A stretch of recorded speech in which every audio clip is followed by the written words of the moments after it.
Nice ümitlerle vatanğa kayttık. Toprağın öperek selamlar ayttık.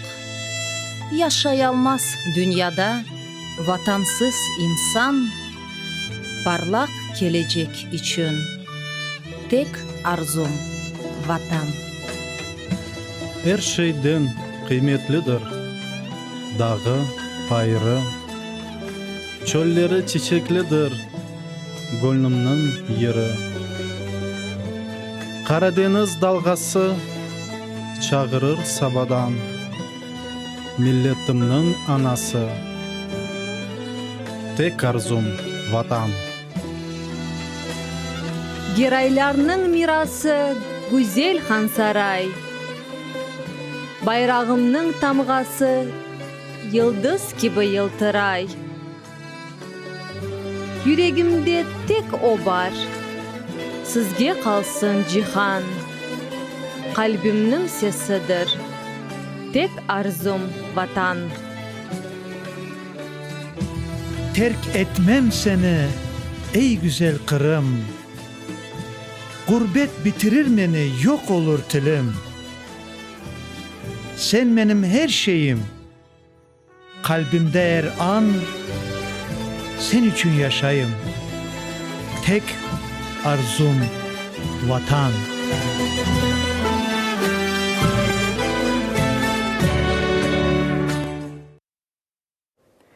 Selamun Aleyküm, vakit şerefiniz mübarek olsun saygılı seyircilerimiz. Efirde Tek Arzum Vatan yayını biz sizni can gönülden selamlayımız. Bu akşamını 1,5 saat vaktini beraber geçirmeye davet etemiz. Sevgili dostlar, gönülden selamlarımız ile sizlere vakit şerifleriniz hayırlı olsun diyeyim ve geliniz her zamanki gibi Tek Arzum Vatan programımızda bizim kahramanlarımızı biraz sonra tanış olacağınız ve herkes öz hayatını da tesevvür etsin, hatırlasın ve faal iştirak edeyik. Tek Arzum Vatan programımıza hoş geldiniz. Sevgi, saygı ile programımız başlayacağımız ve bugün programımız her zaman gibi canlıdır. Telefonlarımız çıkacak. Beraberlikte devam. Buyurunuz, iştirak etiniz, bizimle bağlanınız ve şimdi endi misafirimizni taqdim etmek vakti geldi. Geliniz onun hakkında hikaye etken kısa bir levha seyir eteyik.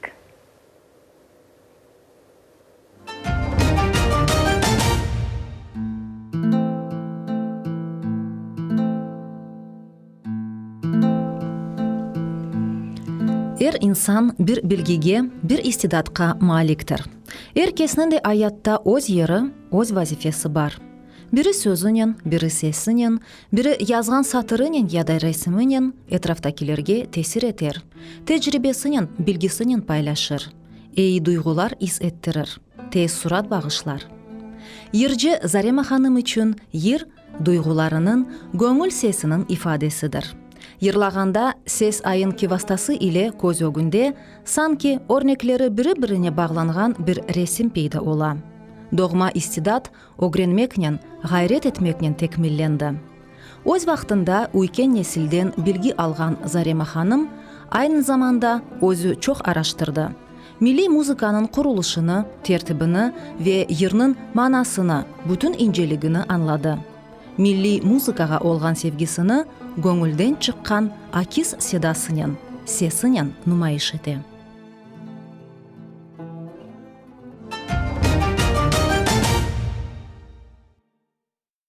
Çok teşekkür etimiz. Bizim rejisörlerimiz, operatorlarımız bu levhanı, güzel levhanı hazırladılar.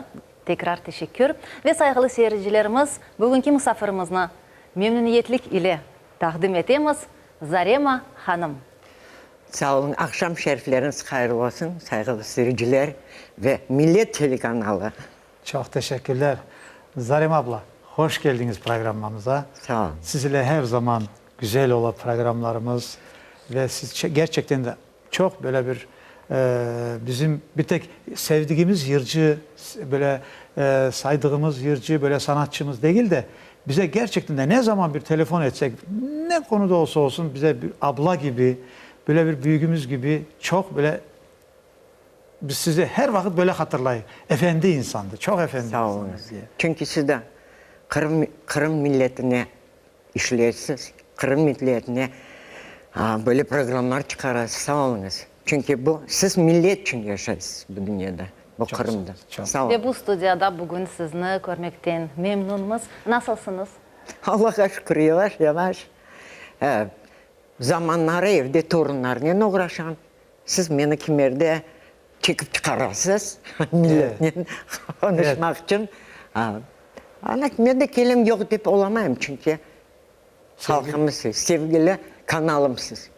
Evet. Çünkü bu kanalın açkanda her vakit Tatar müzikasını dinleyeyim, Tatar sözlerini dinleyeyim, Tatar tilini dinleyeyim. Sağ olunuz. Zaten Zarime Hanım gençlikten, balalıktan zaten onu program devamında şimdi göreceğimiz. Yani her zaman yer sahne o başka da bir de hayatıyla tanışıyor. Zaten gayemiz de budur. Halkımızın şahslarda hayatını incelemektir. Zarime Hanım siz bundan başlasak her zaman gibi ana babanız Ayvasıllı'ya, Evet. ananız Ahmetçitli. Bahçesaray'la. Bahçesaray. Evet, evet. Hanımlardan. Neler hatırlaysınız böyle köyden, eskiden? Ne diyeyim sana? Bu Kırım hastalığın anamla babama yaşlığımdan başladılar. Kırım türkülerini dinleyip postum, Kırım müzikasını dinleyip postum, Kırım oyunlarını oynayıp postum. Bir toy mesi geçmedim. Ben de 5 yaşına vakti akçı kazanaydım bilirsin. Toy dediniz de. Böyle oynağanıma çok halkımız, Lennebat halkı çok böyle birlik edilir hepsi. Hepsi Kırım deyip yaşaydılar. Zarime Hanım, bunda Tamila Hanım'a edeceğim. Yani Ne? toy dedi de ne aklıma geldi. Geliniz eski ana baba köyünden yani Ayvasıl'dan ne hatırlaysınız? Ama benim de bir demek istediğim var. Anası Ahmetçik'ten kelin düştü. Bu bir meraklı bir şey var. Onu anlatır mısın? Nasıl oldu bu? Evet. O çok büyük bir köyde 400 evlilik. Hem de babam birinci erkek bu kanunların değiştirgen. Çünkü o köylüler tek yalnız özünü köylülerine evlenmek mümkün eder. Çetten kelin almaydılar. Anama da her vakit aytaydılar. Ahmetçik geline. Saçları da uzun idi. Sonunda uzun saçlı koşaydılar. Ahmetçik geline. Demek babanız... Ama tilleri anam başka tilde laf ediyor. Ne şivede, babam da başka özünü şivesinde. Ama birbirlerin anlaydılar. Anam kimerde küleydi çünkü Bahçesaraylarga Ayvasıl, Yalta tili başka ki ters keleydi. Bizge telefon açan seyircimiz var. Keliniz kabul edeyik. Buyurunuz. Alo. Alo, selam aleyküm. Bizim Aleykümselam. programımız, milletimiz, Kırımımız, vatanımız hem de bizim kıymetli, sevimli bizim yırcımız değil de bizim yıldızımız, bizim primadonnamız, bizim Zarime Hanım'ımız.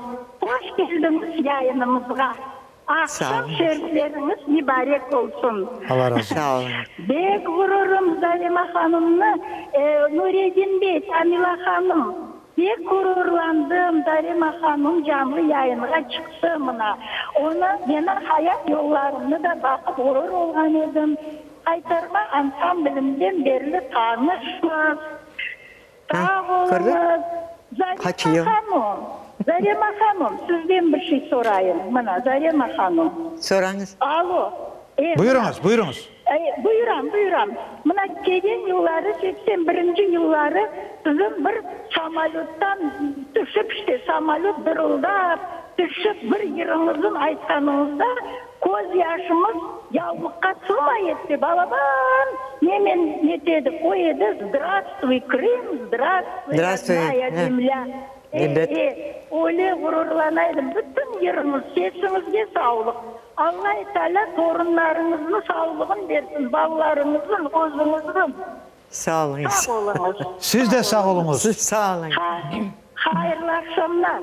Selam saygılar. Ne dersiniz? Bir azıcık dinleteyik mi? Yani canlı böyle iki sözle. Olur mu? Подо мною плывет утренний дым, туч белоснежных гряда, И несет самолет вновь меня в Крым, только теперь навсегда. Ana, boş de. Evet, evet. Canlı seste yırladı. Elbette ki bizim... Здравствуй, Крым, Ага. старый дом, и море черное, здравствуй. Evet. Томный лес и поля. Здравствуй, родная земля. Hay maşallah. Böyle sözler vardı. Ya bugün programımızda yırılacak, haberiniz olsun. Yani o da var. Bir de Zarime Hanım, çok meraklı bir şey eşitlenedim sizden. Bütün halkımız da bilsin. Babanız Kırım'dan Cenk'e gitti. Nerede oldu ve nasıl kayıttı dediniz? Babam vakti Cenk başlaganından hepsi erkekler gibi Kırım erkeklerini nasıl gittiler, babam da aldı gittiler. Ama çok zor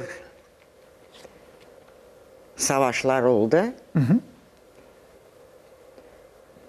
Bembeyaz. Kapskaneye düştü Aha. Almanların. Ondan kaçkanda Fransa'ya gelip çıktı. Aha. Fransa'da dağlar içine onu buldular.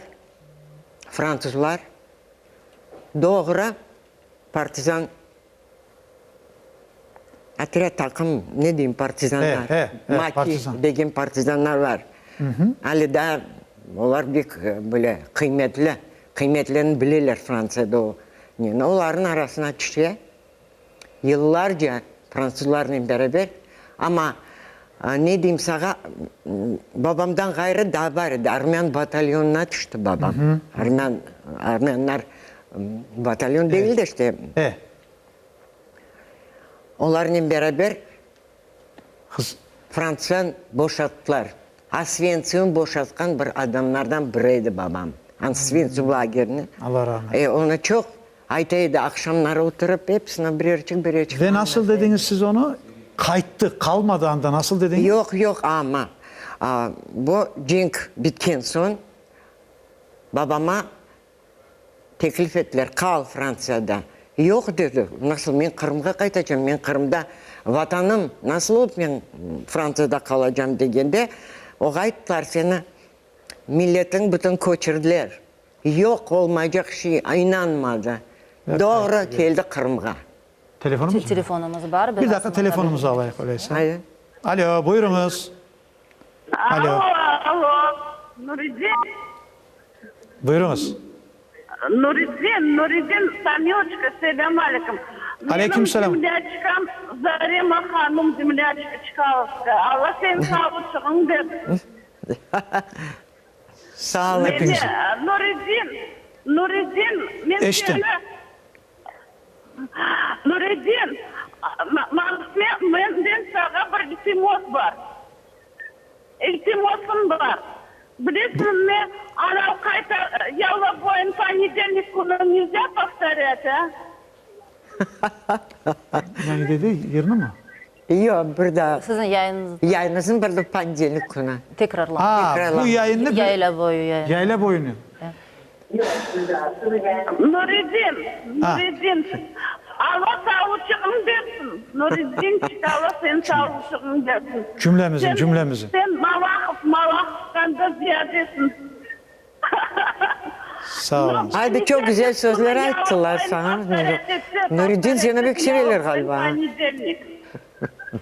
Çok teşekkür. Allah razı olsun hepinizden ve o meseleye bakarız inşallah. Şimdi bu programımızı devam edeyik. Çünkü çok güzel şeyler alacağımız bugün Zarime Hanım'dan. Size saygı sevgiler. Zarime Hanım, siz dediniz ki bembeyaz saçlı. Bembeyaz saçıyla kayıttı. Ama anamı ballarını bulganca bayağı vakit geçti. Çünkü kayda olanların nerede? Kayda taptı? Tapma. Begavat şehrinde Zemlyankalar için yaşaydılar. Evet. Zarime Hanım, balalığınızdan ne hatırlaysınız? Yani bu Balalığımdan- aile muhiti, belki de akşamlar nasıl geçirdiği? Ben çok şanslı bir balaydım. Çünkü babam da çok seviydi. Omuzlarından düşmeydim babamı. Vay. Hep aklımda.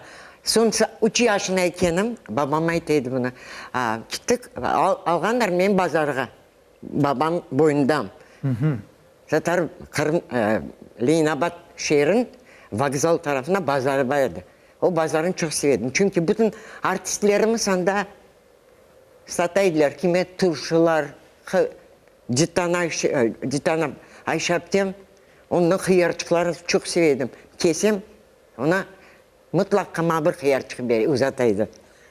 Ay. Artistlerimiz çıktı da hepsini bütün nabattaydılar. Çoğu andaydı ya. Çok. Son bir kör akordeonistimiz var iken. Bir güzel çalaydı akordeon. O bazarda oturup nelerin yanında Tatar müzikası çalaydı. Onun yanına zor iken babama otur. Onun yanına oturacağım, dinleyeceğim onu. Son dinleyen evde geldik. Babam da yol boyu, baba sabır şiirlayım diyikenim. Ben çok yaxşılap dedim Fatih babamda. Vay ne? Men kara suğa, toyga da vardı. Babam şaşka, kaydan bilesin? Adam yırladı da ondan üşüttüm dedim. Vay sizi. Son geldik evde çok külüyediler. Yırlat çabuk men kara suğa, toyga vardım. Zarema yırlasın. Balalığınızı, gençliğinizi hatırlağında daima kaydetesiniz ki tizeleriniz, alalarınız. Pek çok ailesi vardı anam Onlardan tarafından. masallar, efsaneler, böyle hikmetli ibaretler. Çok işteydim ama yazıklar olsun. O zamanlar akılla gelecek şey yok. Onu hepsini yazıp almak gerekirdi. Tizelerim okumuş idi, namaz okuyordular, Kur'an okuyordular. Öyle bilmeyen şeyleri yok idi. Yazık. Zarema Hanım. Bir şeyler kaldı. Ben o yaşında o şeylerin aklıma düşürüp poemalar yazıp başladım. Kıskaç. Şiirlerde yazasınız siz ya. Şiirlerde. Zarema Hanım, biraz babam dediğiniz de ondan uzak gitmeyin. Sevgili dostlar, böyle bir güzel bir söz var. Şimdi onu hatırladım da. Di ki, dünyanı kucakla deselerdi, kızımını kucaklar edimdi.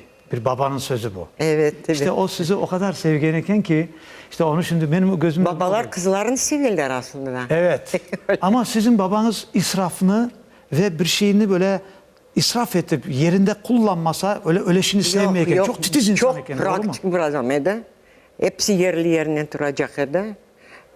Onun ayakkabına toz görmezdim. Hatta yufak Bana koydaşlarımız var, Çıkalski'den hepsi bilirlerin. Çalbaş bir kiraga dediler. Nasıl Cenk'ten beyaz geldi, saçı öyle de sonuna acı. Allah rahmet eylesin. Siz balalığınızda sevmediğiniz bir ceza, size yaramay ceza neydi? O ceza, Bakın. bizim boğçalarımız var Zarema derdi. Hanım, mında sözünüzü böleyik, eyliginiz yürüsün. Kene bir telefon bağını kabul eteyik. Buyurunuz. Alo. Karasa olar laf ettiler olar.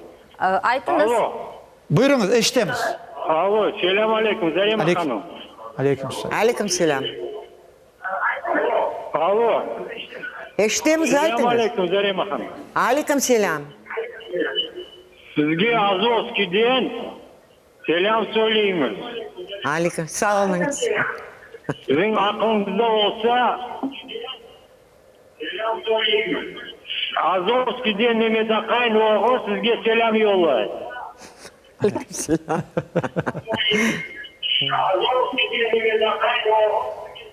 Bugün Zarema Hanım herkes sizni görüp sevinip Evet. bana bakın. Selamlar çok. Aleyküm selam, sağ olun. Teşekkürler bildiremiz. Allah Ben de bütün bir sofra gibi.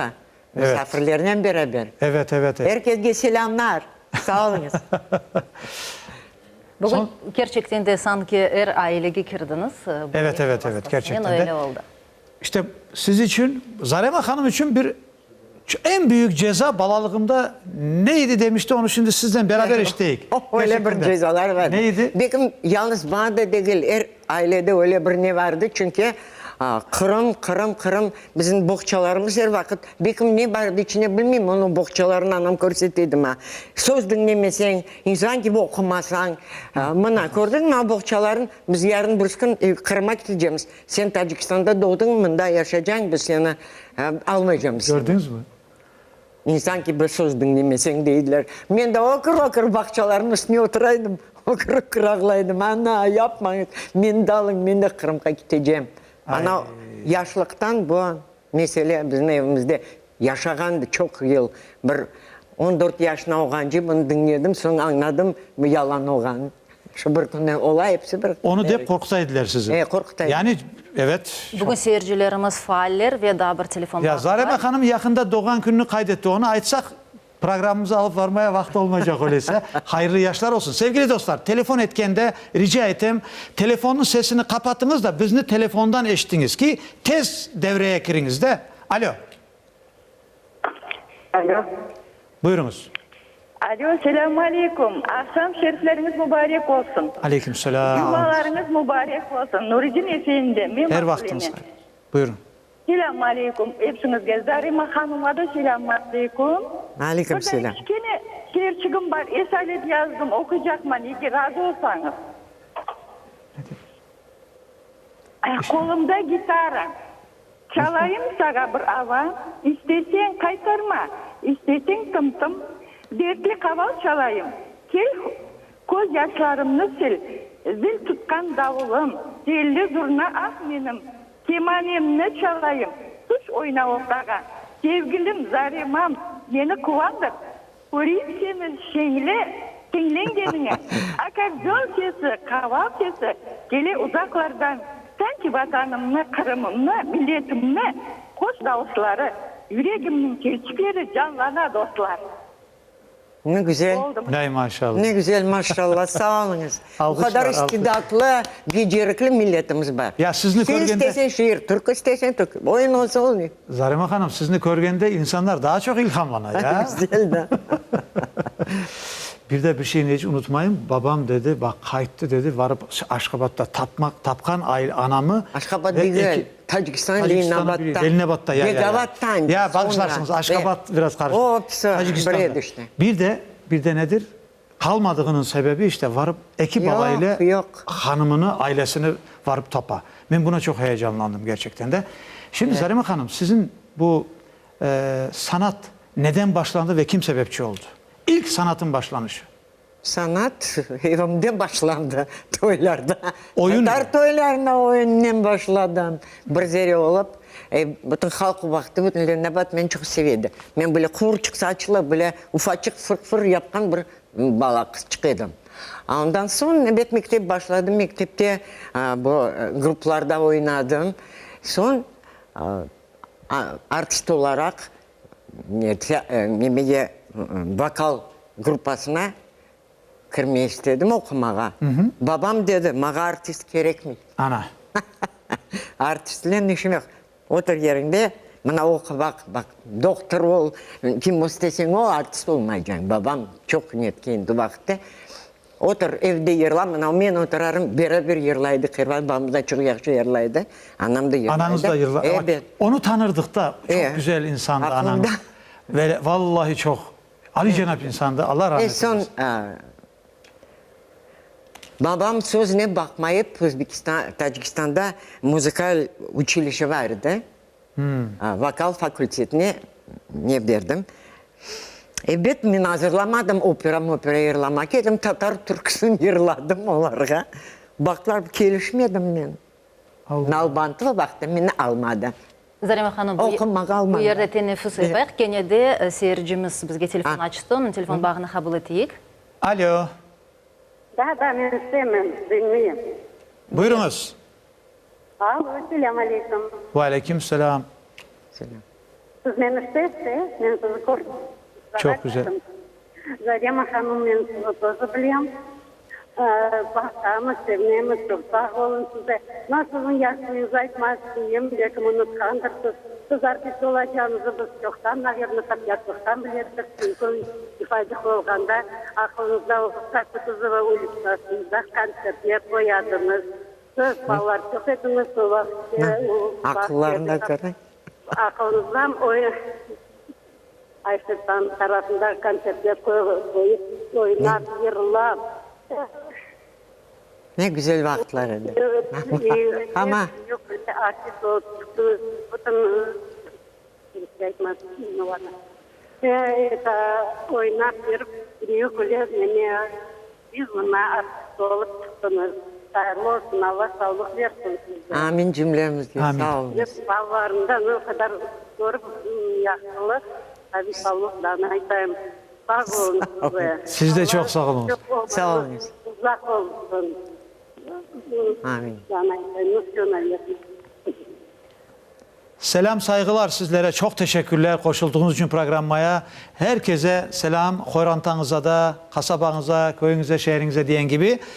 Zarima Hanım, şimdi siz onu almadılar beni oraya diyediniz ya. Almadılar. Şimdi de hanımefendi sizin yırladığınızı. Geliniz bir mikrofonunu alsanız da. Bugün nasıl yırladınız da sizi almadılar da? İşte, Bizde bir şahit olayım. Nasıl birinci Görmedim. İlk yer nasıl olacak? İlk Birinci yarım, yarım. sahneye çıkanda evet uzun edi yolum var çıkınca çeşit neler olup geçti ama sabrepti birinci türkü öğretti bana sıra sıra cezeveler kaynay. Şimdi kaysını Şimdi yırlayacaksınız? yırlayacağım. Buyurunuz. Cezvelerini yırlayacağımız. Yırlanız. Evet, yırlanız. Sıra sıra cezveler kaynayır kaynayır. Sıra sıra cezveler kaynayır kaynayır. Alime'nin elleri oynayır oynayır. Alime'nin elleri oynayır oynayır. Of. Yandım aman, yandım aman, yandım Alime'ye maşallah. Olmadı olmadı derdime bir çare, olmadı olmadı derdime bir çare. Doldur filcanın içeyim bir kahve, doldur filcanın içeyim bir kahve. Of. Yandım aman, yandım aman, yandım Alime'ye maşallah. Of, kahvesine, cezvesine, milletke maşallah. Sizge de maşallah. Çok sağ olunuz, çok teşekkürler. Ve endi Haytarma ansamblinde çalışkanınızdan ilk vaxtlarından sizni bilgen arkadaşlarınız, yakın dostlarınız var. Biz onlarla da görüştük. Bir küçük lef hazırladık. Geliniz. Kana bak. Eski dostlar, eski Öyle mi? dostlar ya. Dinleyin. Eski Buyurunuz. dosttan düşman olmaz derler evet. Evet. Eski dostlarını bir bakayım. Haytarma lefhasını takdim edemiz. Evet. Зарима ханымның біз Хайтармаға келгенде 72 сенесі, мен балетный училищеден келгенде, о вақыт таныш болдық. Менің ақайым оннен 71-ден çalışа, и оннен балалықтан таныш деме мүмкін. 72 сенесі мен келдім Хайтармаға. О вақыт мен бірінші кере Зарима ханымын көрдім. Біздің репетициялар отдельно кечеділер. Біз балетный группа башқа ерде репетиция yapaydık. Ama yırcılar başqa yerде yapaydık. Ama konsertный программа неткен соң, біз бірінші кере оны вақыт көрген едім. О вақыт Зарима ханымдан не үшін да білмеймін, ойынға да не еді. Вот о istidatlı адам yırға да istidatlı, oyынға да istidatlı. O vakit biz çok bazı halkların oyunlarını oynar edik. O mağa oyuncuğa ne beredi? Как замечание beredi. Ne de? Вот bir yerde bilen yapacağım, bilen yapacağım. Bilirsin vaxtına ne dedi? Pek istidatlıydı. Sonra görüşken son biz gastrollerge yürüdük. O bizge çok büyük olmasa da bizge yaşlarga nasıl etayım sizge neydi? Büyük kurs eteydi. Nasıl sanağa çıkmağa, nasıl özün al varmağa, yaşlar çok idi yanımıza. Kiygen urbasını pek temiz kiyedi. O vakit mod netip. Nasıl giymeye biledi, прическасын nasıl yapma biledi. Вот olan inceliklerin biz ondan öğreniydik. Biz уже Kırım'a kelgen son, вот adam kibik,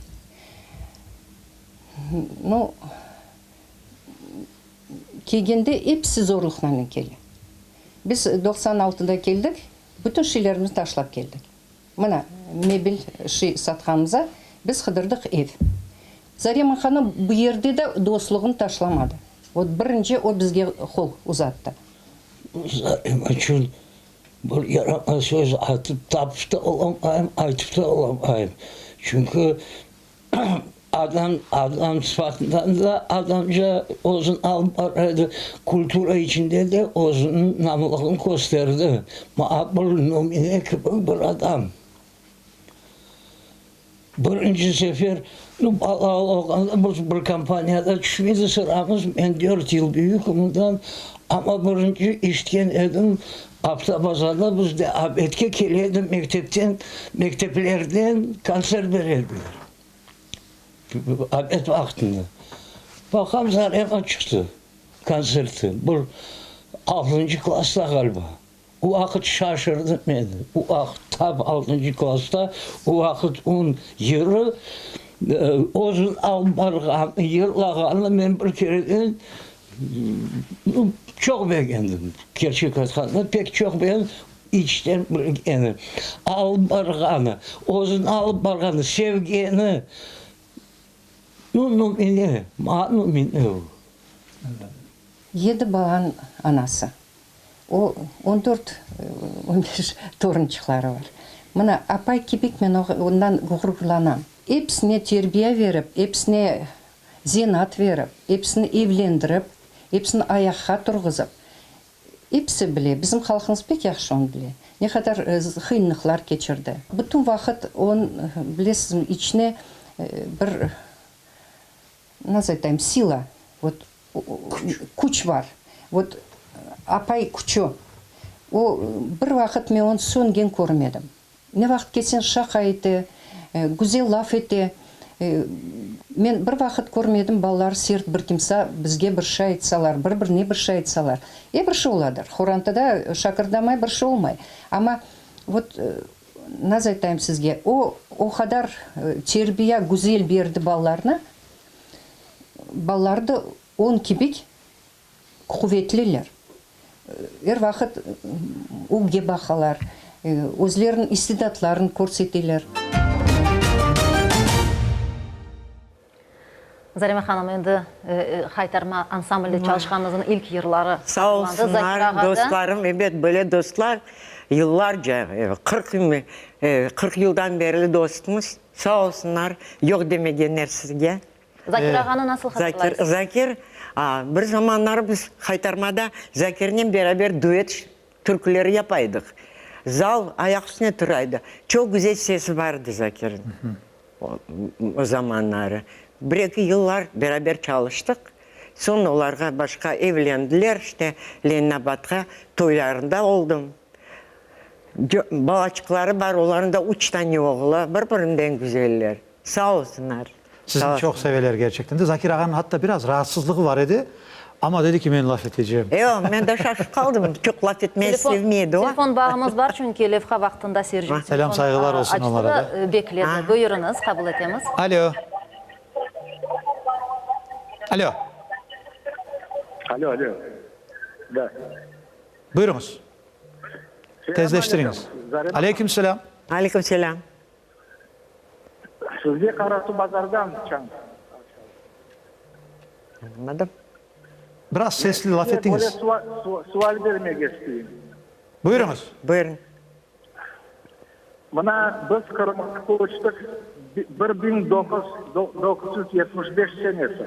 Kırım'da yok edi ne radyo Tatarca, ne konsertler. Evet. Bir kıyın vaktiydi. Ben restoranda müzikant olup çalışaydım. Eğer Tatar çalınsa, bizge mümkün değil Tatarca çalma deyirler. Bizim kalk bik, bizim nege asret oldu bizim çalgımız, türkülerimizge. Bizim kalk ırlarımızga, oyunlarımızga asret etip bunda yaşayırdı Kırım'da.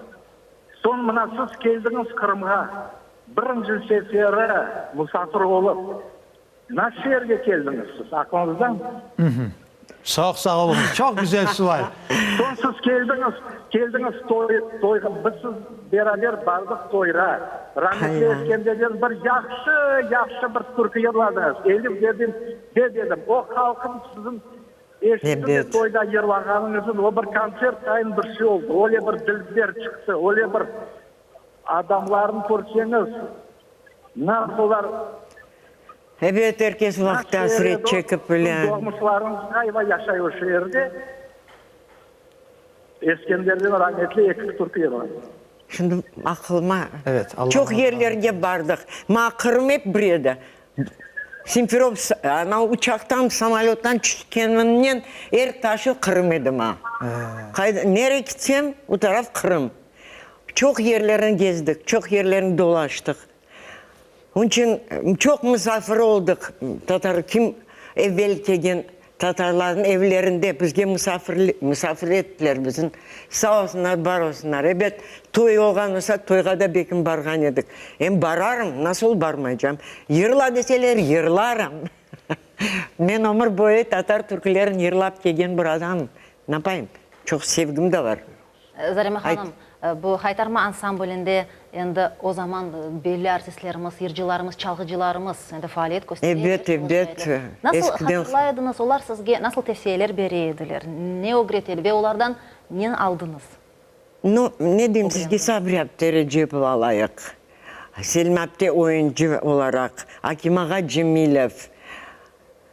Sabri Abdi'den mutlaka gelip bana böyle yırlayacaksın demeyi soramaydım nasıl yırlayayım. Dinleyedim böyle kulağım sanadaydı. O yırlaganda soğuk olsa grilka çıkın onun grilkasını alaydım da böyle yanında o keçip giteydi sahneye yırlamamın grilkasıyla beraber kulis артına oturup bekleyedim. Emeki puğu bir dereden de ay ağlaydım. Nyanginay 18 yaşına bala oğa şaşam kimerde böyle düşünürüm. Ya sen nyanginay ekensin 18 yaşında bu iki puğu türküsüne sabrepte yırlaganda ağlama. O grilkada böyle duraydı men yanımda. Öyle öğrendim. Onu dinleysin sınır ne kibar. Gubka видела, bütün içime çekip bunu türkülerin böyle anam yırlağan, sabretten yırlağan bir yerde koştum. Bana men türkülerim oldu. Bir de Samarkand'da sizin bir apteniz. Bir taptem de vardı. Çok güzel. Bizim halkımız çok istidatlı. O men aptem büyük en böyle rollerin Uzbek tiyatrında böyle klasik yırlarını yırlan bir adamıydı. Şefik Abdi miydi? Şefik Abdi, Samarkand'da. Zarema Temirovan'ın anası. Men alkiteydiler. Mototsiklini oturtup lülkasının içine men turadım. O da ardından tiyatrga giteydik. Kulis ardından saklaydı. Meni basmaçıların көредім anda. Karanlıkta korkmayıp o kadar böyle sahne masingen edi o vakitten derli.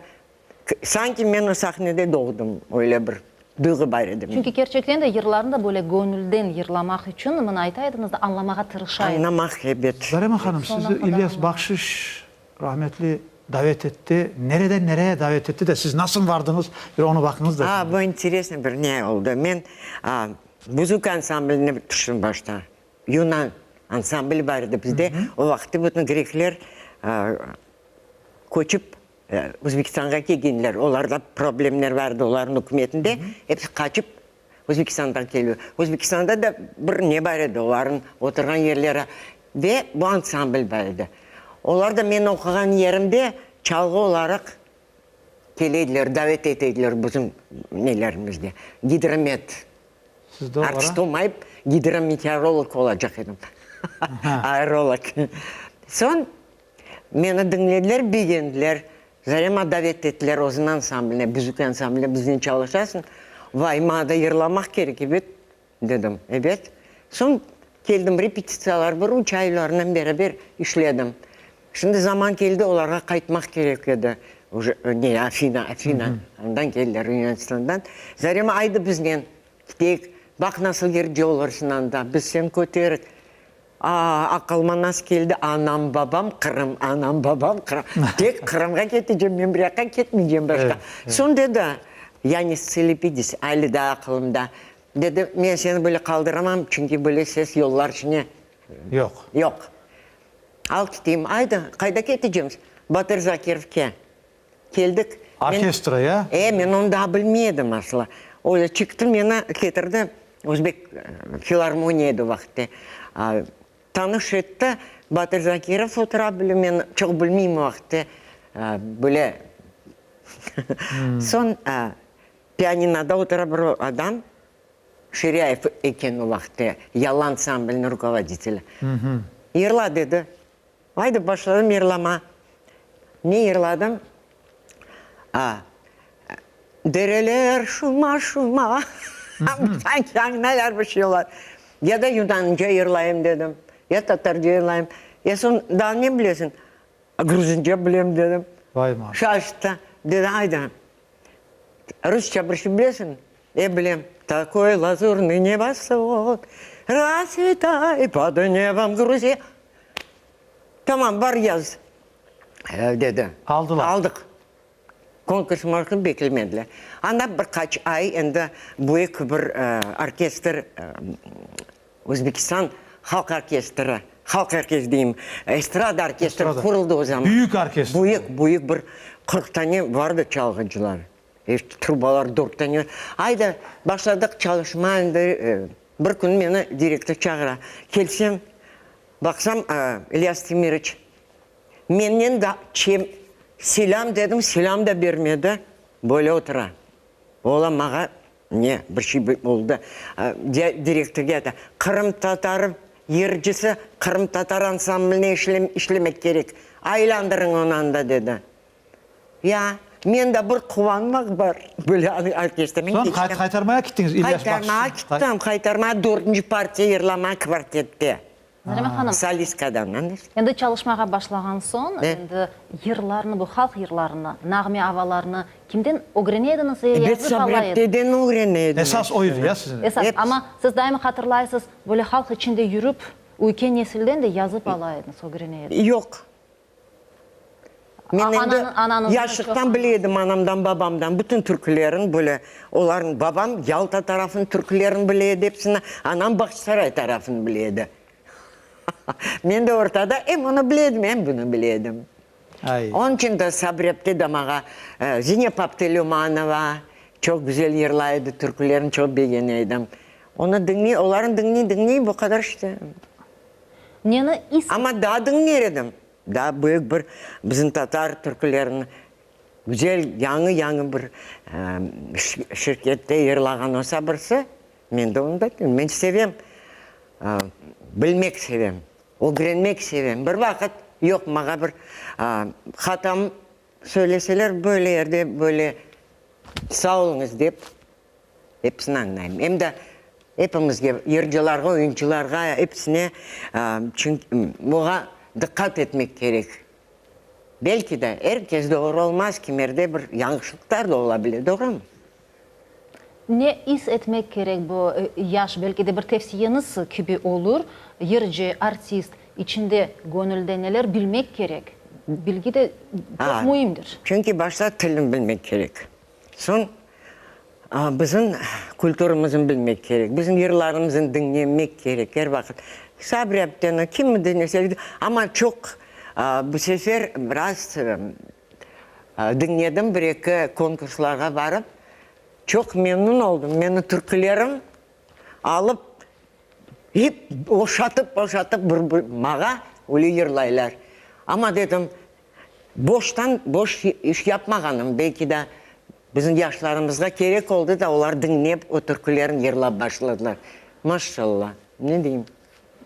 Duygu başladı uyanmağa. Evet. Allah'a şükür. Buyurun. Şimdi bizim sırada şimdi ne var? Nasıl bizim Sırada güzel bir levha var Zarema Hanım. Kenya'da sizin yakın dostlarınızdan biri. Öyle mi? Elbette Şefika Hanım paylaştı. Hem de çok samimi fikirleri ile paylaştı. Ondan sonra da bana yaş nesil mevzusuna böyle nafile biz anmadık. Çünkü yaş nesil için de siz örneksiniz. Sağ olun. Bakın şimdi nasıl misafirliklerden ne çıkmıştı? Ya.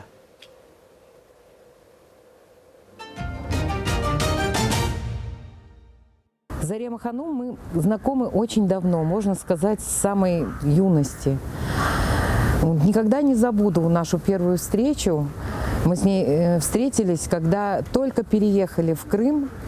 И с тех пор у нас началась такая тесная дружба. Был 88-й год.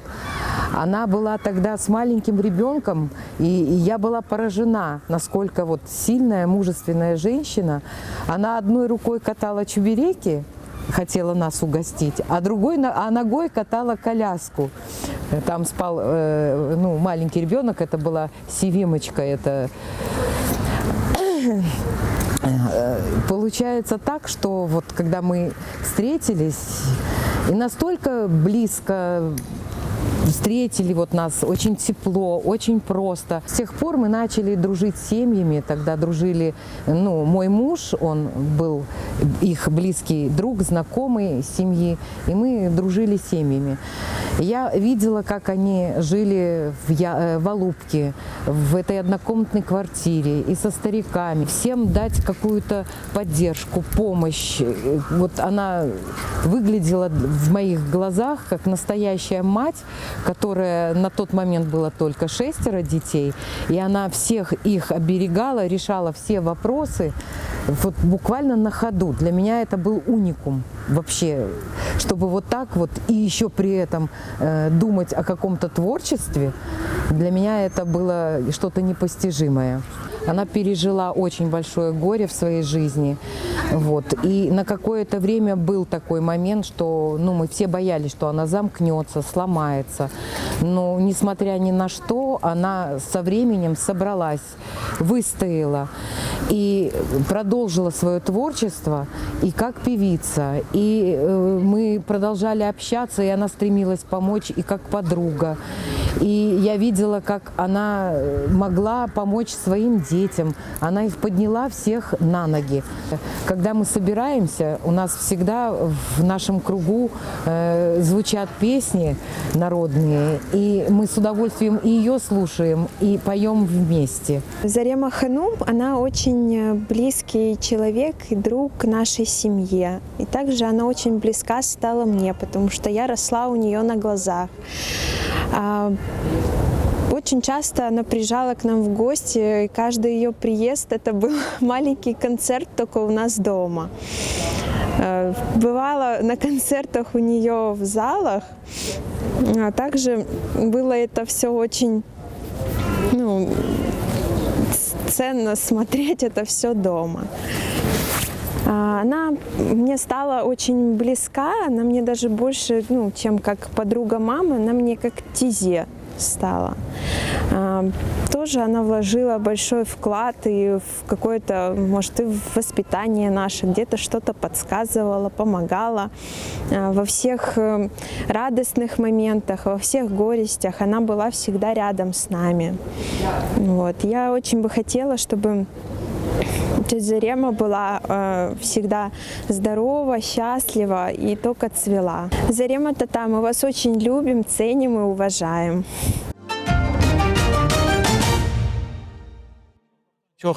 Çoktan çok teşekkürler analı kızlı ya. Sağ olsunlar. Böyle de güzel sözler. Gördünüz mü nasıl kızı ne dedi? Evet. Sizini dinleyip nasıl sevindiklerini orada da bize anlattı. Zarime Hanım, size herkes anlatanda güçlü kadın diyorlar hepsi. Güçlü kadın ve çok da böyle mehriban, terbiyeli diyorlar. Bu güçlü kadın diyenler neyi anlatabilirsiniz bizim genç kızlarımıza da? Güçlü kadın nasıl olur?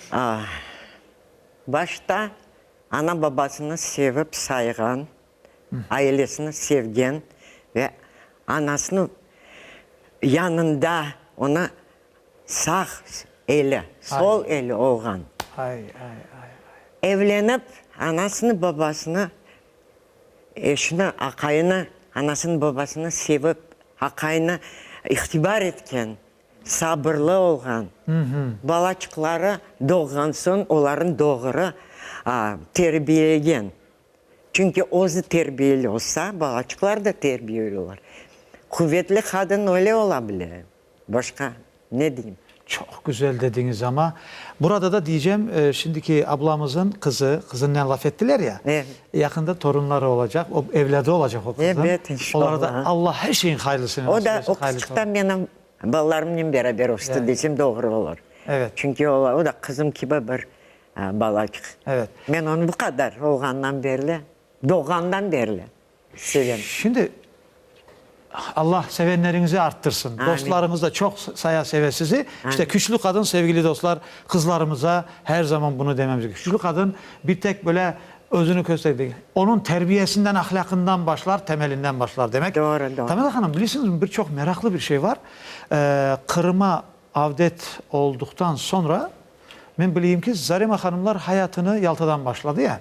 Doğru mu? Yalta'dan başladık. Doğru. Siz şimdi orasını biraz anlatırsınız da. Bu Yalta'da siz böyle dağlara, taşlara bakıp ağlaydınız. Ve İskender ağamız rahmetli o size bir şeyler diyedi. Ne için ağlaydınız? Ne diyeyim sana? Çünkü bu içimde taş gibi duraydı. O taşların yavaş yavaş alıp yerine koyaydım. Meni taşlarım deyip kucaklaydım. Denizin, dağların, taşların. Sonra ağlaydım. Evet. Çünkü niyetim, arzularım yerine yetişti. Kırım'a geldim, Kırım'ı gördüm. Babam da getirip yetiştirdim. İnşallah babam da Yalta'da. Evet, evet. Anam da Kırım'da. Bir de o dağda, taşta, o dağda ben baba dedelerimi koruyaydım dediniz. Evet. Onlara da dua ettim her sefer. Allah kabul eylesin. Amin. Ne var? Telefon bağı var idi. Var mı da kabul etemiz? Da bir kere seyircimiz telefon açar. Evet. Zarema Hanım, Kırım'a bu kelgeniniz sizge ne his ettirdi ve sizin icadınızga nasıl tesir etti? Ne diyeyim sizge? Daha büyük bir kuvvet aldım. Daha özümü toprağımda saydım. Yerge baskanda bir kuvvet geliydi. Çünkü babalarım, dedelerim bu toprakta doğdular, yaşadılar. Ama dedelerim kim olan 16. seneden beri, 16. asırdan beri bilem anam, dedelerin, kartların, yaşların hepsini 16. seneden. Asırdan beri. Vay. Babamın bir problem var. Babam çok... Telefon mu var? Aytma. Zarema Hanım, telefonumuz var iken de. Buyurunuz, alo. Alo. Buyurunuz. Selamun aleyküm. Ve aleyküm selam. Selam. Bana böyle bir sualım var sizge. Buyurun. Bana Kaytarma Ansamblede çalışkanda Zarema Hanım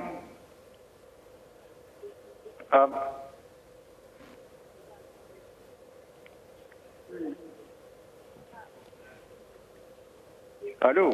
Buyurun sizi eşitemiz. Aytınız. Bu akşam çalgıcılar arasında kimler var edi? Sapiyap dediğin gayrı başkasını aytma. Ne için? Hediye topçu var edi. Sakinen Albantova var idi. O kadar nemi. Benim vaktimde yok ediler. Bu. Aha. Sizin vaktinizde. Onların için aytmayısınız. Ne için degende çalgıcılar var idi. Ernest Ağa var idi, Turbacı, Mehmet Ağa var idi. Affedersiniz. Ne için aytmaylar bir şey? Sakinen Albantova olganda men yok edim. Bakınız ne diyor ağa? Men yok edim o zamanlar, Sakinen Albantova olganda. Yok edim. Ama türkülerini dinleyedim, plastinkalarım var idi, onların dinleyedim. Evet. Ablamet Ömer için de unuttum ana, şunda aytarım. Bizim konferansiyemiz edi, Ablamet Ağa. O da bir zamanları Cenk'ten evvel tiyatrda işleyen bir böyle çok istedadlı bir drama artistiydi. Ama neden bileyim anam da biledi çünkü anamın kağası Parikavlar o vakti tiyatrda çalışıyordular ama çok zor oldu. Cenk'ten son öldüler yok. Zarema Hanım size bir şey soracağım da sizin hiç aklınıza gelmedi mi ki bu kaset çıkardınız ya Osman Paşa Bayır'dan Küle o disk çıktı. O da disk çıktı. Kaseti de o zaman ya. Kaset de vardı, evet. Diski de son çıktı. Orada birden sizi bak hanımefendiyi böyle bir nazik kuşa benzetilir ama hanımefendi. Ama burada siz resmen Kırım'ın üstünde kartal gibi uçtunuz yani. Ben öyle şey ettim gerçekten de. Böyle gür sesinizle. Yoldan taptım bir kahve. Evet. Ama o albümünüz çok güçlü olmuştu o zaman zaten. Evet. Birden O günlere size rahatlık var idi mi yani? Siz Bak, nasıl men hatırlaysınız? rahatlığım bilesin ne zaman geldi 91. senesi birinci konsert Kırım'da olgan. Nerede? Teatrda oldu. Bizim milli tiyatromuzda. Evet. Aha. Yok milli tiyatr dedik Ukrayna tiyatrında. Ukrayna. 91. sene. Anladım. Bütün Tatar milli eski yıllardan çok büyük bir 2 saat, 2,5 saatlik programım oldu. Ve siz yırlayan da her vakit canlı yırlaysınız, çalışıyorsunuz Canlıydı canlı. ve canlı, Gerçekten de o canlı. çok ona Ben başka takdire yere şayandır. yapamam. Problem Ne var? Haydi canım. haydi. Ve elbette mına şimdi konsert mevzusuna geçmek için icadi akşam degende bu icadi akşam sizin için ne mananı taşıyor? Çünkü növbeteki levha Kenne'de yakında geçirilgen icadi akşamla bağlı olacak ve andan da bir fikirler alacağımız, sizin yerinizini dinleyeceğimiz. İcadi akşama. Yakında olup geçti. Yakında olup geçti ama Taassuratınız? çok güzel oldu. Yine özüm var. Kaç yıldan son Zarema Hanım? Bayağı yıl, bir 10 yıl geçkendir men Kırım ansamblinden gitkenim. 10 yıl geçkendir. Nasıl hazırlandınız, bu hazırlık nasıl oldu? Hazırlık böyle. Biraz kısa izlediniz. Her zaman sahneye çıkanda kollarım kaltıraydı. Bunda da duyuldu biraz. Ama biz duymadık onu. Ama çok böyle bir gene o zaman artistaydım desen. Yalnız kartana değil çünkü balların arasına Demek avdet vaktine gittiniz. gene Geldiniz ya gittim, Kırım'a. gene Öyle oldunuz. gittim, yani. doğru, Biz doğru. sahnede sizi öyle de gördük. Koterildim. Hiç kaltıradığınız öyle bir şey yok. Halkın o güne değil o zaman kozum o günde koterildim. Evet evet ama biz de öyle gördük. Zarema Hanım o zaman geliniz. O, Gelini seyircilerimizle birlikte bu icadi akşamdan güzel bir parça. hem de yır alayım. Elbette Evet. dinleyik. Buyurunuz.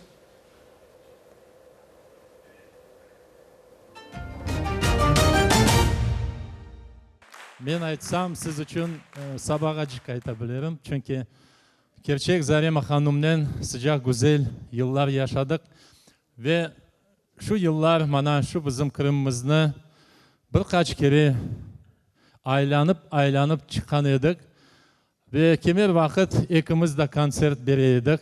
İkimiz bir sanada kimse yok idi ama insanlar gene memnun olup kalaydılar ve gerçek bu insan benim için kahraman insanı. Elbet birinciden 7 bala şu dünyaya getirdi. Kadınlar sizge bir örnek ve ikinciden şu sanatımızın boş yerlerini doldurgan ve büyük hizmet etken halk için, insanlar için ve men belesem ende bu tarihini biz gördük ve ileride de şu Allah kısmet etse göreceğim sen yapkan icadi işlerini.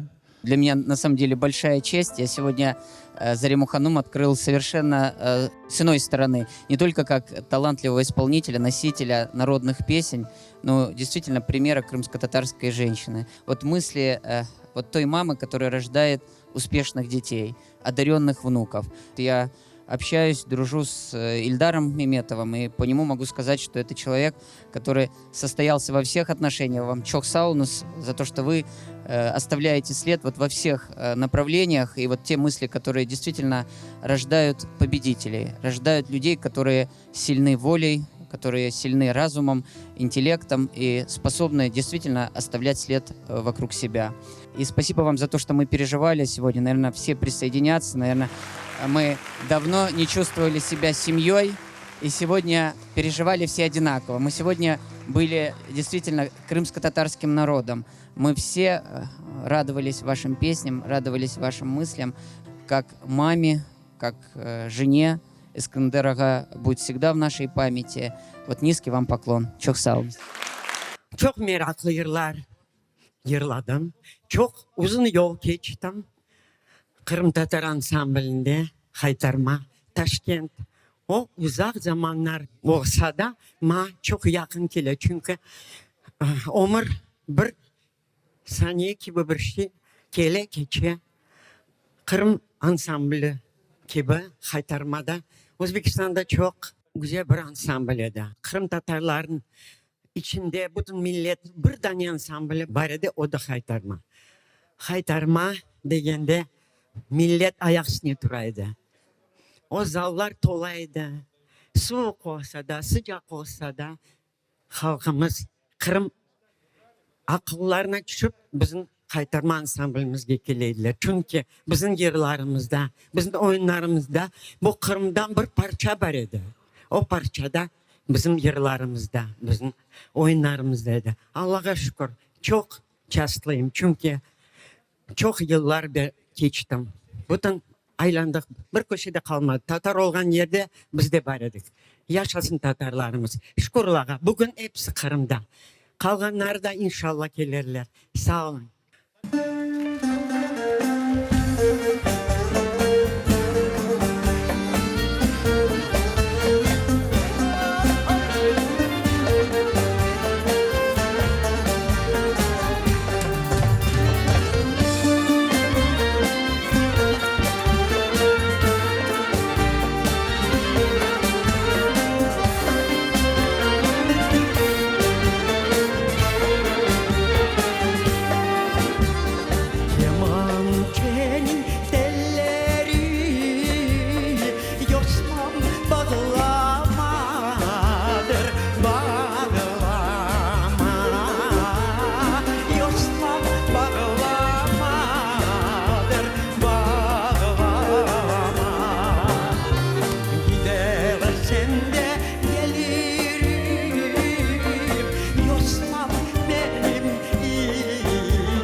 Alçaklara karlar yağar, üşümedin mi? Bu işlerini sonrasını düşünmedin mi?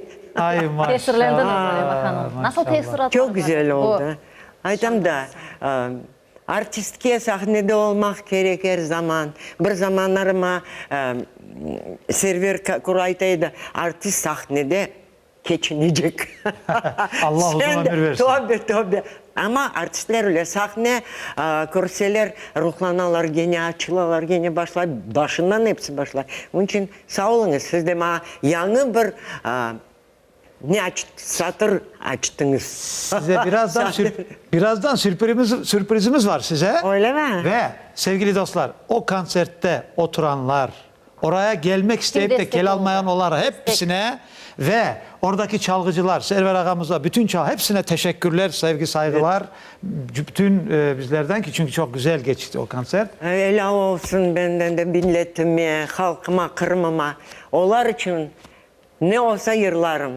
Ne Zarema isteseler Hanım. yırlarım. Bunun için. Zarema Hanım, Ben şimdi- yırlarım sizler için. Telekanalımızga da teşekkürler. Teşekkürler. Ben, bütün o kadar hatırlatmalar. ruhlandırdılar beni. Evet. Sağ olsunlar. Zarema Hanım, şimdi sizin bugün torunlarınızdan da bir sürpriz var. Torunlarınızdan. Öyle mi? Bir de İstanbul'da bir kızımız var ya. Evet. Kimdi? Uzak sivilimiz. Bakınız şimdi kene demanda böleyik lafımızdan çünkü seyircimiz bekliyor ve Telefon mu var? ricası var. Buyurunuz. Selamun aleyküm. Aleykümselam. Nuruddin Ağa. Buyurunuz. Я хотела обратиться к Зарене Ханум. Пожалуйста, buyurunuz. Слушаю вас, дорогая моя. Зарема Ханум, пожалуйста. Вот все говорят, что вот мы татарлар, мы все говорим, что нужно возобновлять наши крымско-татарские песни. Да. Вот. Я очень их люблю, очень. Все старые наши песни, все люблю наших исполнителей, всех. Но вот, знаете, в песнях не нахожу нашей изюминки. Ну так, пока. Знаете, вот, поймите меня правильно, вот изюминки в песнях наших нету, вот, которая должна быть. Я вот хочу, чтобы вы исполнили песню, хоть один куплет. Моя дорогая. Алкоголем. А какие имена? Какую песню? Mikrofonu alınız. Hasta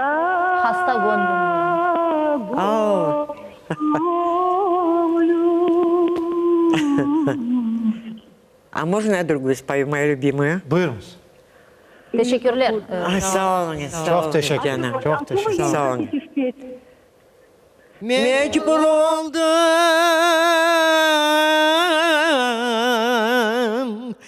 men bir gole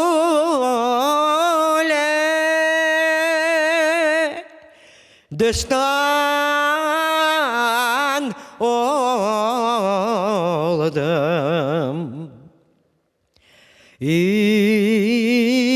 ince beleman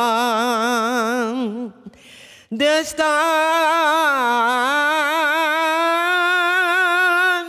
oldum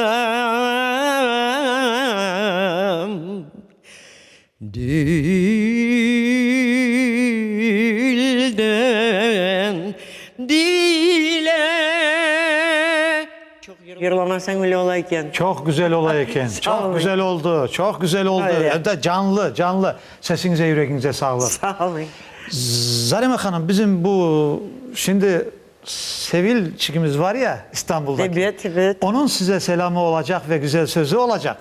Şimdi bizim sevgili dostlar İstanbul'dan Sevil kızı, sevgili kızı bize koşulacak ve biz de çok memnun olacağımız bir Sevil'imizi alsak. Ne dersiniz? Rejisörlerimiz Maşallah. Sevil'i alayım. Canlı video bağlantı olarak. Buyurunuz. Alo. Sen bana bir türküsünde yırlasın. İstanbul'dan aldırayım. Hazır mı? Bağlantı olur olmaz veriniz. Çok teşekkür ederim aradığınız için. Biz de anneme küçük bir sürpriz hazırladığımız öyle. Ben iyiyim, sağ olun. Siz nasılsınız? Ben de çok güzel, hepimiz de çok güzel. O kadar iyiyiz ki, o kadar güzeliz ki. Biz bugün canlı yayında Tek Arzum Vatan'da programda Zarema Hanım'la beraberiz. Sizin de demek istediklerinizi anneniz için onu almak isteyik. Eğer mümkünse buyurun. Annemi konuşacaksak Ben saatlerce annem için konuşabilirim. Çünkü annemi çok seviyorum. Annem ben seni çok seviyorum. Bütün dünya canım. duysun diye istiyorum. Benim annemi konuşacaksak, annen çok güçlü. Benim annem en iyiymiş. Onu çok seviyorum. Bana çok yardım etti. Hala ediyor. Biz her akşam konuşuyoruz. Konuştuğunda da tavsiye ediyor, yardım bana ediyor. Ben Türkiye'de şu an şarkıcılık yaptığım bile, yaşadığım bile annem olmazsa olmazdı. Ona ne kadar teşekkür edersek azdır. Allah senin başımızdan eksik etmesin diyorum. Çok öpüyorum. Nureddin Bey, bu kadar güzel bir program yaptığınız için ayrıca çok teşekkür etmek istiyorum. Bütün Kırım'a selam iletiyorum. Öpüyorum, görüşürüz. Çok sağ olunuz. Çok. Bu senin işin ya. Allah Allah. Biz anlaştık böyle ama başta o bizi eşitti ama biz onu eşit almadık bağlantı. Onun için o birden başlayıp gitti ama bizi eşit değildi. Çoktan çok teşekkürler, muvaffakiyetler. Sağ ol canım, sağ ol. Anasının sevgili kızı. Doğru, Evet. doğru. Şimdi Sevil, Bugün hep o da yerci olmak istedi. Bağlarından beri hep türkü yırlaydım. Ben türkülerim bunun aytaydı. O greneydi. Şimdi öyle oldu işte. Ben istemesem de babam gibi o da gitti o yoluna. Bugün çok memnunum. Çünkü fiyatını Türkiye'de anladılar. Severler, bilirler. Sevil'de çok orkestrede işler. Motto Sanat bir orkestrası var. O orkestrada Sevil ne olarak, solist olarak işler. Allah'a şükür. Yırlay. Yırlayı. Çeşit dillerde yırlayı, türküler çok. Çünkü İstanbul çok böyle çok neler, çok milletler var aralarında. Evet, yani dünyanın bir Arapça, orada dünyanın merkezi gibi. Evet. Bugünlerde o hakimlerde ama böyle çok büyük firmalar davet ettiler. Özlerin bir nelerine. Ama şimdi Sevil İstanbul'da Mercedes fabrikasını Sevil onların yüzü gibi. Anladın mı? Onlarda bir ne olsa Sevil o gün işte. Çok sevdiler. Sağ olsunlar. Balama Anasının kızı işte. Evet, benim kızım ama ayrıca eşine de çok evlendi de. O kadar çok teşekkürler bildirmek istiyorum çünkü o bir taraftan omuz, Sevil'in omuzu. Vere, kuvvet hem ömür vere. yoldaşı. Ömür yoldaşı. Hem Sevil'i hep öge. Yanından çekilmeyi sağ olsun. Zarema Hanım, bu faaliyetiniz devamında görüyoruz ki en büyük oranda ballarınızga böyle terbiye vermek, öğretmek hem de icadınızı da toxtatmadınız. Bu orta yolunu nasıl tapdınız? Şevkiye aytdı da şimdi bir elinen çübürek vakti, bir elinen, bir ayaknen beşik. Öyle de umur, bir taraftan yırlaydım, bir taraftan sallaydım. Onlar da alıştı, Tatar Türklerini yırlasam yuklay kayalaydılar. Evet, yardım etti anam, babam. Benim konsertlerim olganda anam ne babam keleydiler. Bağışçılarıma yardım ettiler. Ana her işin çaresini tapılabiliyor. Bu işte de ben taptım çare. Evet. Hem işledim, hem kimerde balların yanıma alıp gidiyordum gastrollerge. Şimdi o bir elinizde oklav, çüberek, diğer eliniz beşikte dediniz ya işte evlatlarınız, son onların evlatları. Doğru mu? Geliniz o torunları. Şimdi size bir torun, bakın sevgili dostlar, torunları bir çekim yaptılar. Çok güzel de çekim yapmışlar. Beraber şimdi bize yolladı. Dediler ki biz onu yollama. Buyurunuz dedik işte onu bakayık şimdi torunlarıyla beraber bir bakayık, seyreteyik. Ufacıklar.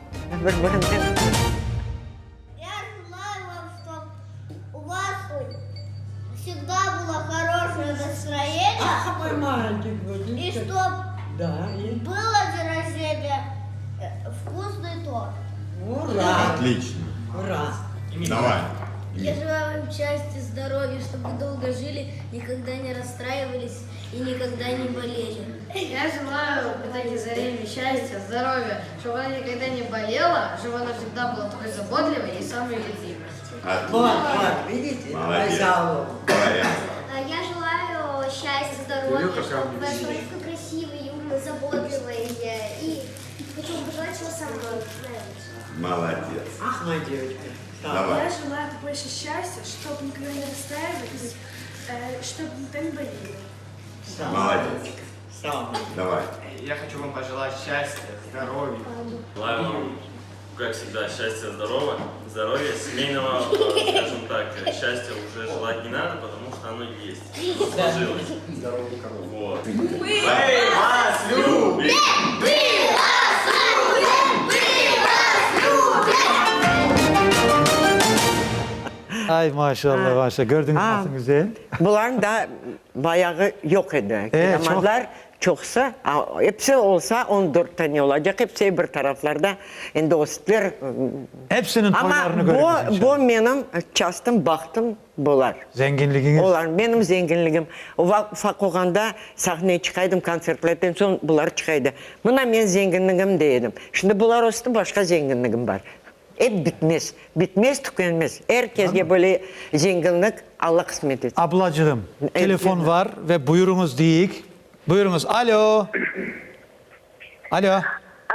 Alo, selamun aleyküm. Aleyküm selam, hoş geldiniz. Менде öyle sualim var Зарима Ханумга. Вот сейчас свадьбы крымско-татарские. Как вот Зарима Ханум смотрит на то, что вместо ансамбля, именно крымско-татарского ансамбля, сейчас стоит один только компьютер и диджей. То есть нет вот этой вот нашей крымско-татарской музыки, народной, на свадьбе. Как к этому относится Зарима? Я ужасно отношусь. Я на такие свадьбы не люблю ходить. И вообще иногда я нервничаю на этих свадьбах. И лучше evde oturayım da o toylarını görmeyeyim. Çünkü ben Bağlık'tan dedim de gördüm temelli Tatar toyların davul, dam dum. Bir orkestramız var. O turban çalganda ingletiydi. Mikrofon yok idi, bir şey yok idi. Böyle çıkıp yırlaydılar. Halk şenleneydi. Bugün öyle bir şamatalı ola, hem de türkülerin bizim kabahatımız. Bir orkestra çalmayayım dese çalmayacak.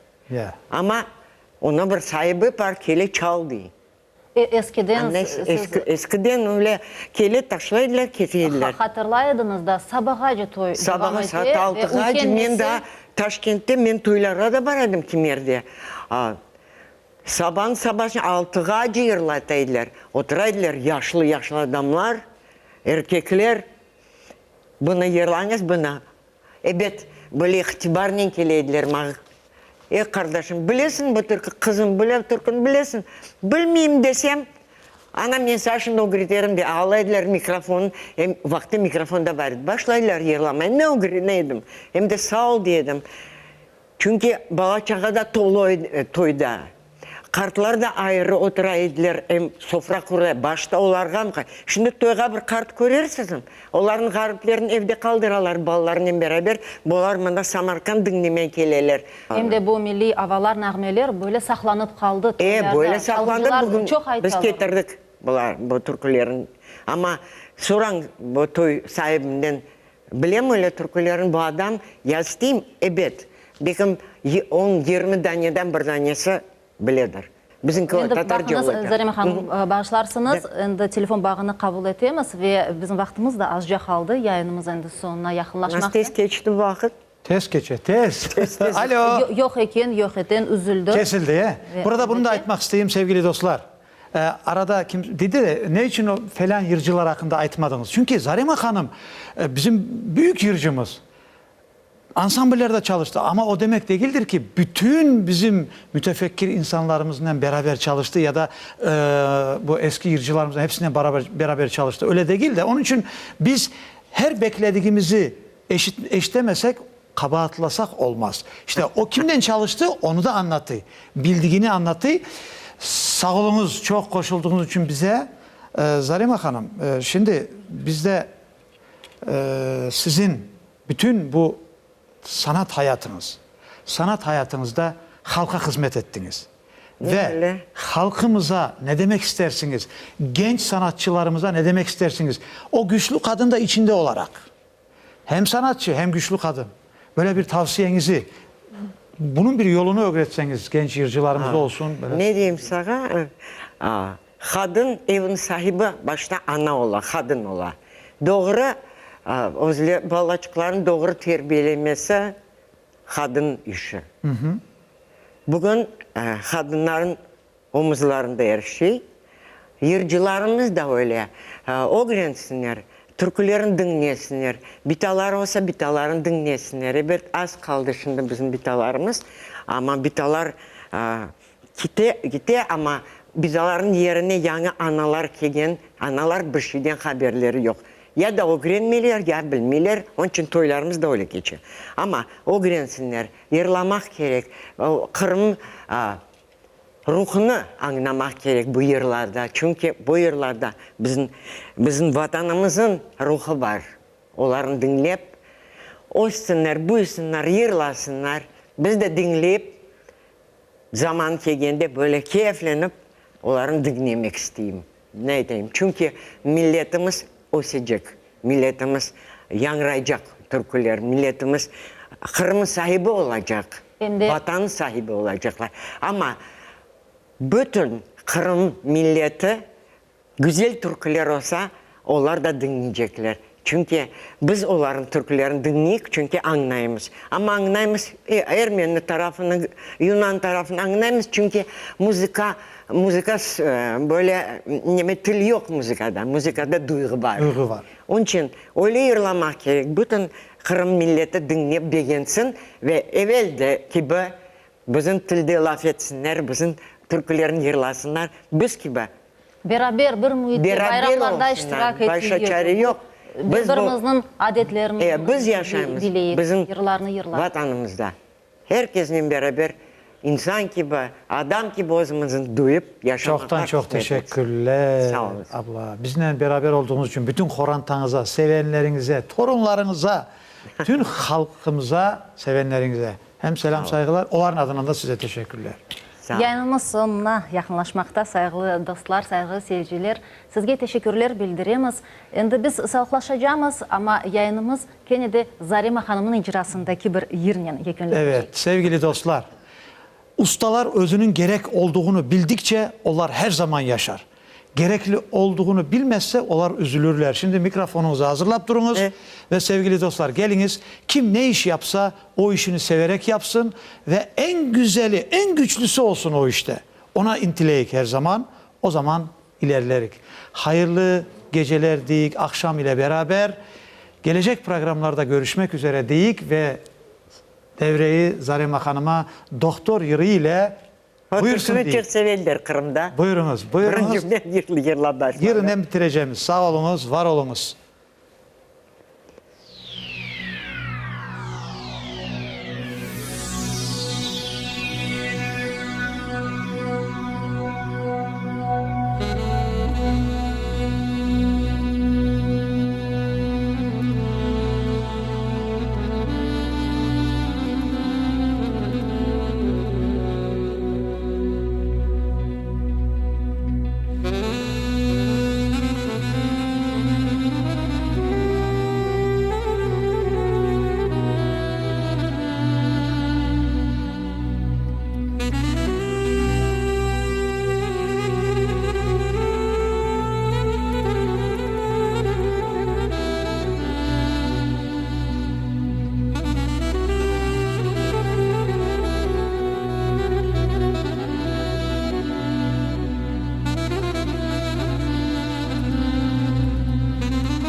Neler iste yürü canım.